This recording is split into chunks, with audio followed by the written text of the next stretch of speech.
तो 15 दिन का समय रह गया है आपके यूपीएससी प्रीलिम्स 2024 के लिए। दोस्तों स्वागत है इस वीडियो में। मेरा नाम है कुबेर। सत श्री अकाल, जय हिंद, नमस्कार, आदाब, राम राम। और दोस्तों आज के इस वीडियो में हम बात करेंगे इंटरपोल के बारे। ये वो समा है 2 हफ्ते का जहां पे international organisations, important trade agreements, important places in news, ये सब चीजें बहुत ज्यादा आपको हाई डिविडेंड दे सकती हैं। बिकॉज फैक्ट्स होते हैं, फैक्ट्स को रट्टा लगाना पड़ता है, थोड़ा इंटरेस्टिंग तरीके से समझना पड़ता है। अगर तो आप कोचिंग ले रहे हैं, कहीं पे क्रैश कोर्स लगा रहे हैं, तो आई एम श्योर आपने वो कर लिया होगा। वरना यहाँ पे यूट्यूब पे हमारे जो फ्री इनिशिएटिव्स हैं वहां पे हम कुछ ना कुछ इंपॉर्टेंट प्रीलिम्स रिलेटेड रोज सुबह भी और शाम को भी और दोपहर को भी लेके आते रहते हैं। ठीक है, इंटरपोल के बारे क्यों बात कर रहे हैं? बिकॉज प्रज्वल रेवन्ना ये मेंबर ऑफ पार्लियामेंट है, एच डी देवेगौड़ा के ग्रैंड चाइल्ड हैं, और ये न्यूज में थे बिकॉज इनके खिलाफ एलिगेशंस थी सेक्सुअल मिसकंडक्ट की, और इनके खिलाफ ब्लू कॉर्नर नोटिस इशू करा है इंटरपोल ने।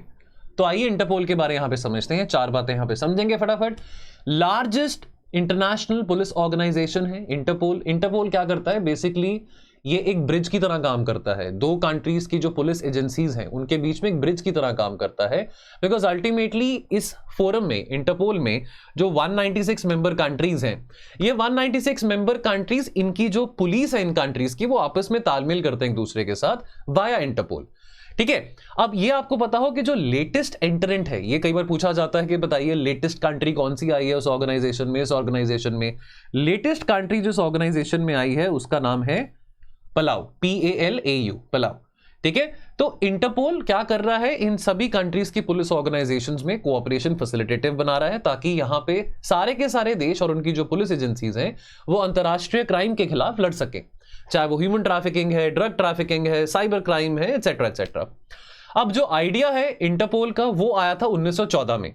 एक इंटरनेशनल क्रिमिनल पुलिस कांग्रेस हुई थी मोनाको में, लेकिन उसके कुछ टाइम बाद वर्ल्ड वॉर 1 हो जाती है, तो इस करके वो आइडिया वहीं की वहीं दबा रह जाता है।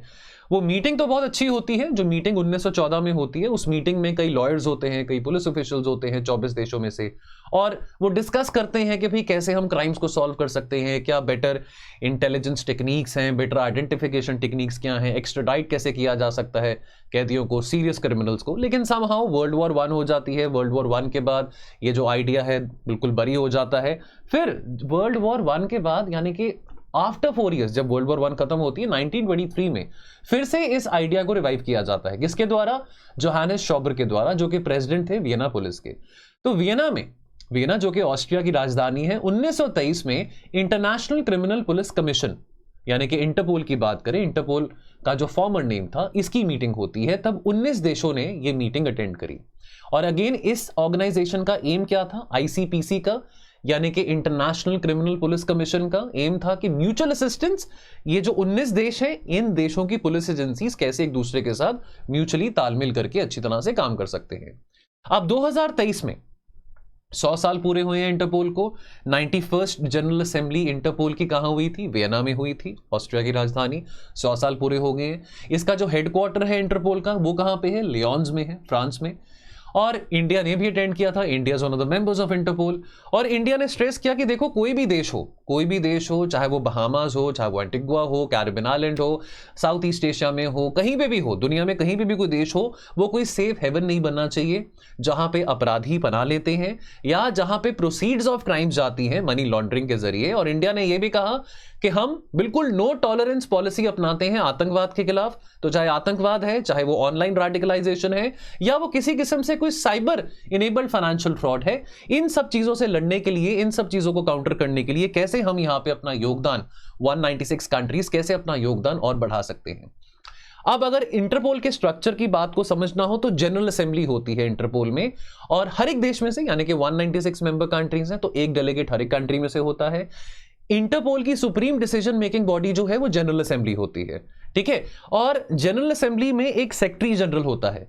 सेक्रेटरी जनरल 5 साल के टर्म के लिए अपॉइंट किया जाता है बाय द जनरल असेंबली। और इंटरपोल के जो डे टू डे ऑपरेशंस हैं वो कहां पे कंडक्ट करते हैं, वो कौन मैनेज करता है? वो जनरल सेक्रेटेरिएट।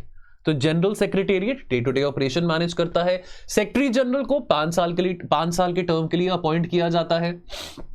ठीक है, इसका जो हेडक्वार्टर्स है वो कहां पे है? लियोन में है। हर एक देश में ना हर एक देश में एक नेशनल सेंट्रल ब्यूरो होता है, एनसीबी, तो वो फोकल पॉइंट होता है, यानी कि अब 196 कंट्रीज हैं तो मींस 196 एनसीबीज होंगे, तो वो फोकल पॉइंट होता है for any communication between the general secretariat of Interpol and that country का NCB.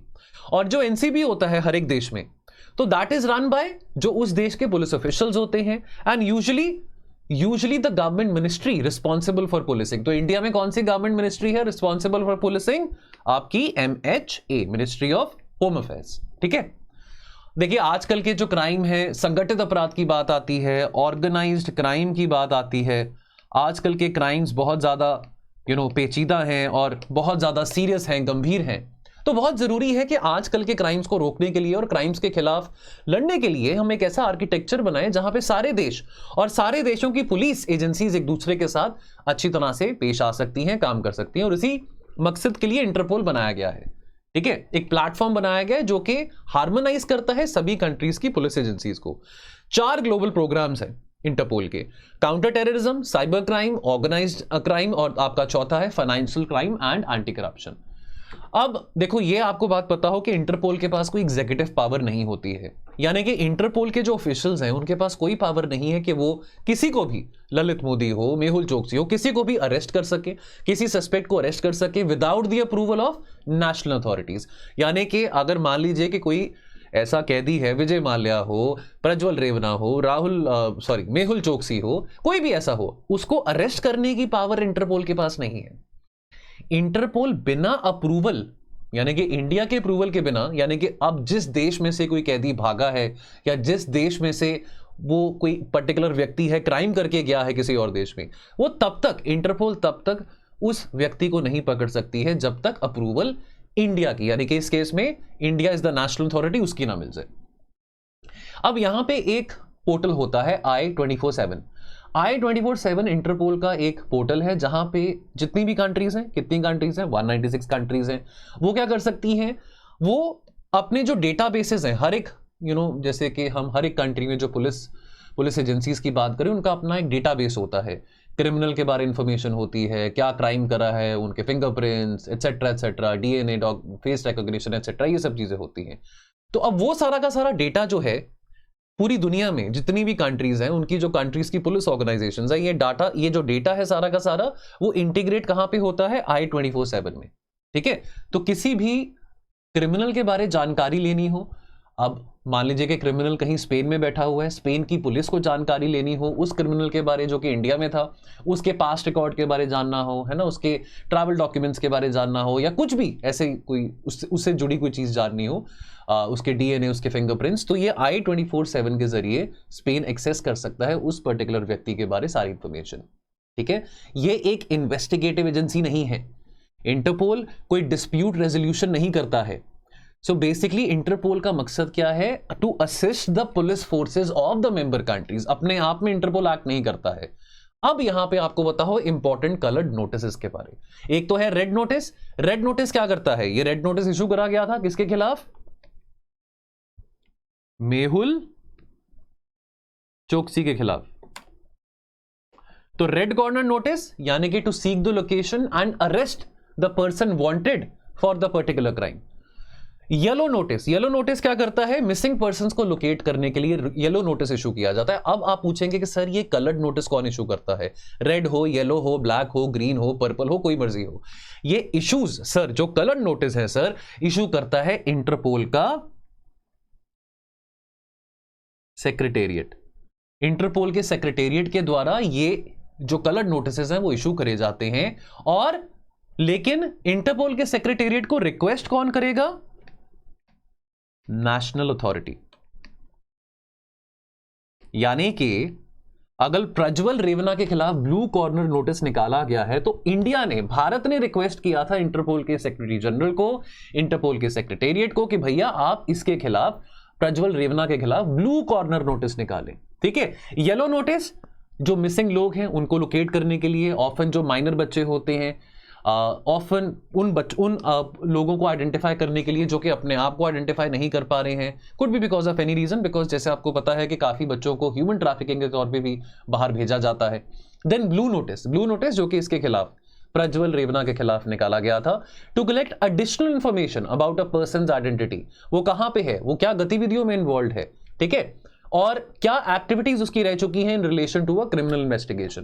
Then black notice to seek information on unidentified bodies.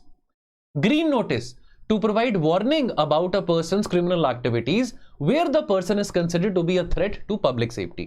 Orange notice to warn of an event, a person, an object or a process who is representing a serious and imminent threat to society, to public safety. अब आपने मुझे comment section में बताना है कि sir purple colour का notice किस बात के लिए इशू किया जाता है।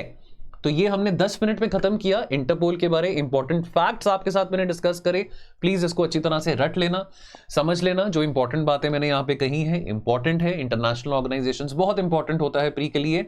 और अगर आप सारी की सारी IR, complete IR for UPSC prelims 2024, 15 दिन का समय रह चुका है, टाइम तो कम है, लेकिन अगर आप 12 घंटे देने को तैयार हैं, 12 से 15 घंटों में कंप्लीट आईआर आपको मैं पूरी करवाऊंगा। पिछले 1.5 ईयर्स के करंट अफेयर्स कॉम्प्रिहेंसिवली आपको इसमें मिलेंगे। तो आइए कोर्स आप ज्वाइन कर सकते हैं, कूपन कोड है CRASH24। तो अभी आपको ये 4000 का जो है वो 3400 का पड़ेगा, लेकिन आप और डिस्काउंट लेने के लिए मेरा कूपन कोड यूज कर सकते हैं by the name of Kuber live. इसमें कोई स्पेस नहीं है, कुबेर लाइव एक साथ इकट्ठे लिखना है, कोई स्पेस नहीं बीच में देनी है। और हमारा जो बैच 4 जो हम इस साल का यानी कि 2025 के लिए जो बैच 4 निकाल रहे हैं, फाउंडेशन बैच, तो दोस्तों ये कॉल आउट उन बच्चों के लिए जो 2025 में भी अपना अटेम्प्ट देना चाहते हैं। नाउ शेखर से शिखर कंप्लीट होलिस्टिक मेंटरशिप प्रोग्राम है, जहां पे टीचर खुद ही बच्चों के साथ बैठ के बच्चों को पढ़ाएगा भी, बच्चों को मेंटरशिप भी देगा, बच्चों को ही क्वेश्चंस देगा लिखने के लिए, बच्चों के आंसर्स भी टीचर खुद इवैल्यूएट करेगा, चाहे वो प्री के हैं चाहे वो मेंस के हैं। कंप्लीट एंड टू एंड सारा का सारा काम फैकल्टी के द्वारा होगा, ठीक है। तो आइए दोस्तों जुड़ जाएं। और अगेन इस कोर्स में और डिस्काउंट लेने के लिए आप अगेन मेरा जो कूपन कोड है कुबेर लाइव, ये एक साथ आएगा, इसमें स्पेस नहीं आएगा, KUBERLIVE, इसमें जुड़ जाइए। ये हमारा टोल फ्री नंबर है। स्लीपी क्लासेस में किसी भी कोर्स के बारे में इंफॉर्मेशन लेने के लिए, कुछ भी बात पूछने के लिए, किसी टीचर के साथ कनेक्ट होने के लिए ये टोल फ्री नंबर पे कॉल करें, ठीक है। चलिए ऑल द बेस्ट, पढ़ते रहो, रिवाइज करते रहो। प्लीज अपने जो मॉक टेस्ट आपने दिए हैं उसको भी रिवाइज करो। जितने मॉक टेस्ट दे चुके हो, जब तक आप उसको 3 बार रिवाइज नहीं करोगे ना, तब तक फायदा नहीं है। तो instead of giving more mock test कि मैं एक और दे देता हूं, एक और दे देता हूं, please take a pause, take a break and revise what you have done. Consolidation का टाइम है, कुछ नया पढ़ने का टाइम नहीं है। अगर आप ये क्रैश कोर्स भी ज्वाइन करते हो तो क्रैश कोर्स में फटाफट ये देख लो टॉपिक्स में कि क्या क्या ऐसे टॉपिक्स हैं आईआर से रिलेटेड कि जो मैंने नहीं पढ़े हैं, क्योंकि आपको बता देता हूं कि कम से कम 13 क्वेश्चंस आएंगे इस बार भी। लास्ट टाइम भी 13 क्वेश्चंस आए थे आईआर के। फ्री के मार्क्स होते हैं, प्लेसेस इन न्यूज होता है, ऑर्गेनाइजेशंस होता है, काफी फैक्चुअल क्वेश्चंस होते हैं आईआर के। तो अगर आप ये कोर्स लेते हो आईआर का क्रैश कोर्स या किसी और का भी, तो आप ये देखो कि टॉपिक्स कौन से हैं जो कि मैंने नहीं पढ़े हैं, ठीक है। फोमो काफी ज्यादा होता है, लेकिन फोमो के चक्कर में आके ऑब्सेस्ड नहीं होना कि यार ये मैंने किया नहीं, वो भी नहीं मैंने किया, तो ये भी कर लूं वो भी कर लूं। भरोसा टीचर्स पे रखो। आफ्टर ऑल हमारा खुद का तजुर्बा रहा है, वही तजुर्बा आपके साथ शेयर कर रहे हैं। तो भरोसा टीचर पे रखो, अपने आप पे भी रखो, और ऊपर वाले पे तो भरोसा रखना ही रखना है, ठीक है जी। मिलते हैं जी फिर बहुत जल्दी। टेक केयर, सी यू, जय माता दी।